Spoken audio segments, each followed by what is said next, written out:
अध्याय 4 उन्नति का मंत्र। कविता का मूल तत्व।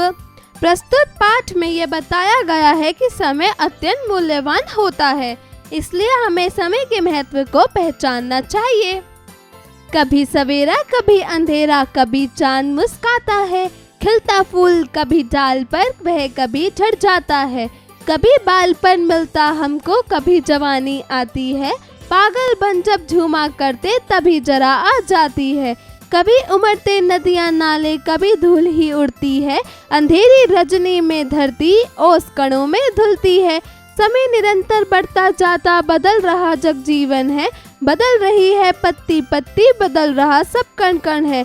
यदि इच्छा है सुख की तुमको, समय व्यर्थ मत खोना रे, जो कुछ करना करो समय पर, नहीं आलसी होना रे। समय मान है, समय प्राण है, समय सभी सुख दाता है। समय नष्ट कर नहीं कोई भी विद्या धन सुख पाता है, नहीं समय को कभी गवाओ, उन्नति का यह मंत्र सदा। मूल्य समय का जो पहचाने, टलती सबकी सब विपदा। शब्दार्थ। सवेरा अर्थात सुबह, बालपन अर्थात बचपन, उमड़ते अर्थात उफान करते हुए, रजनी अर्थात रात निशी, जग अर्थात संसार विश्व, दाता अर्थात देने वाला, उन्नति अर्थात प्रगति विकास, मूल्य अर्थात कीमत। उच्चारण करें। मुस्काता। नदियाँ, इच्छा, व्यर्थ, नष्ट, विद्या, विपदा, प्राण, मंत्र, विपदा। अध्यापन संकेत। शिक्षक शिक्षिका बच्चों को कविता का भावार्थ बताएं तथा उन्हें आलस्य से दूर रहने के लिए प्रेरित करें। अभ्यास कार्य। जरा बोलिए। प्रश्न 1, दिए गए प्रश्नों के उत्तर बताइए। क, अंधेरे में कौन मुस्काता है? उत्तर, अंधेरे में चांद मुस्काता है। ख, अंधेरी रात में धरती किससे धुलती है? उत्तर, अंधेरी रात में धरती ओस कानों से धुलती है। ग, मान तथा प्राण कौन है? उत्तर, समय मान तथा प्राण। ख, कविता में किसके मूल्य को पहचानने के लिए कहा है? उत्तर, कविता में समय के मूल्य को पहचानने के लिए कहा है। जरा लिखिए। प्रश्न 2, दिए गए प्रश्नों के उत्तर लिखिए। क, हमारे जीवन में कौन से परिवर्तन आते हैं? उत्तर, हमारे जीवन में बालपन, जवानी, बुढ़ापा इत्यादि परिवर्तन आते हैं। ख, सबसे मूल्यवान वस्तु क्या है? इसे किस प्रकार व्यवहार में लाना चाहिए? उत्तर, सबसे मूल्यवान वस्तु समय है, इसे व्यर्थ न गवाकर व्यवहार में लाना चाहिए। ग, सुख की इच्छा रखने के लिए किसे बचाना आवश्यक है? उत्तर, सुख की इच्छा रखने के लिए समय को बचाना आवश्यक है। घ, कविता में आलसी ना होने का मंत्र क्यों दिया गया है? उत्तर, कविता में उन्नति को प्राप्त करने के लिए आलसी ना होने का मंत्र दिया गया है। प्रश्न 3, दिए गए वाक्यों में रिक्त स्थानों की पूर्ति कीजिए। क, कभी सवेरा कभी अंधेरा, कभी डैश मुस्काता है। उत्तर, चांद। ख, पागल बन जब झूमा करते तभी डैश आ जाती है। उत्तर, जरा। ग, कभी उमड़ते डैश, कभी धूल ही उड़ती है। उत्तर, नदियां नाले। घ, यदि डैश है सुख की तुमको, डैश व्यर्थ मत खोना रे। उत्तर, इच्छा, समय। ड़, समय नष्ट कर नहीं कोई भी, डैश धन सुख पाता है। उत्तर, विद्या। प्रश्न 4, दिए गए शब्दों को उचित रूप से सम्मिलित कीजिए। क, फूल। उत्तर, खिलना। घ, धूल। उत्तर, उड़ना। ग, कण कण। उत्तर, बदलना। घ, व्यर्थ। उत्तर, समय। ड़, मंत्र। उत्तर, उन्नति का।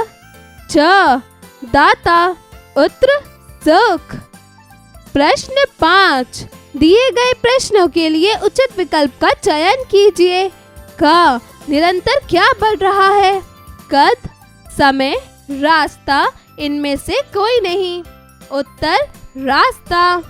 ख, डाली पर कौन खिलता है और मुरझाता है? फल, भंवरा, फूल, पत्तियां। उत्तर फूल। ग, पागल बनकर झूमने पर क्या आ जाता है? बुढ़ापा, जवानी, बचपन, इनमें से कोई नहीं। उत्तर जवानी। घ, हमें किसको नष्ट नहीं करना चाहिए? खिलौने, मिट्टी, दुख, समय। उत्तर समय। प्रश्न 6, दी गई पंक्तियों के भावार्थ को लिखिए। क, कभी उमड़ते नदियां नाले, कभी धूल ही उड़ती है, अंधेरी रजनी में धरती ओस कणों से धुलती है। ख, यदि इच्छा है सुख की तुमको, समय व्यर्थ मत खोना रे, जो कुछ करना करो समय पर, नहीं आलसी होना रे। जरा सोचिए। प्रश्न 7, आलस्य इंसान को निर्बल बनाता है, जबकि परिश्रमी होना जागरूक। ऐसा क्यों? अपने शब्दों में अभिव्यक्त कीजिए। जरा भाषा पर गौर कीजिए। प्रश्न 8, दिए गए शब्दों के पुल्लिंग तथा स्त्रीलिंग शब्दों को लिखिए। क, समय। उत्तर पुल्लिंग। ख, जवानी। उत्तर स्त्रीलिंग। ग, पत्ती। उत्तर स्त्रीलिंग। घ, पागल। उत्तर पुल्लिंग। ड़, इच्छा। उत्तर स्त्रीलिंग। च, सवेरा। उत्तर पुल्लिंग। छ, सख। उत्तर पुल्लिंग। ज, टलती। उत्तर स्त्रीलिंग।